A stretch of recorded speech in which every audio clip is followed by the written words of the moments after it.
আমরা ফরেন ইনভেস্টমেন্টের জন্য চাতক পাখির মতন চেয়ে থাকি, কিন্তু আমি বলবো এই একটা জিনিস নিশ্চিত করেন, ফরেন ইনভেস্টমেন্টের লাইন লেগে যাবে। একটা দেশের সবচেয়ে বড় শক্তি তার অস্ত্র নয়, তার অর্থনীতি নয়, তার সবচেয়ে বড় শক্তি হলো নিরাপত্তা।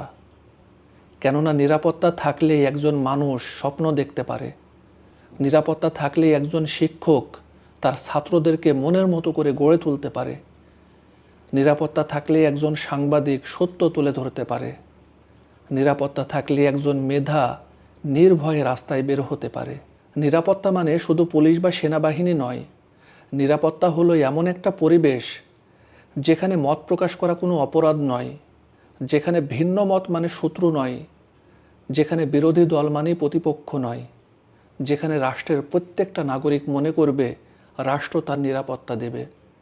আর যেখানে নিরাপত্তা নেই সেখানে প্রতিভা দেশ ছেড়ে চলে যায়, বুদ্ধিজীবীরা নীরব হয়ে যায়, আর সাহসীরা দিনে দিনে নিঃশেষ হয়ে যায়।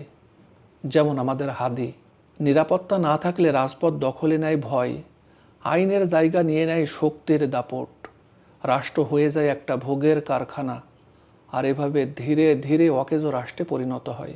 একটা রাষ্ট্র তখনই এগিয়ে যায় যখন তার নাগরিকের জানমাল নিরাপদ থাকে।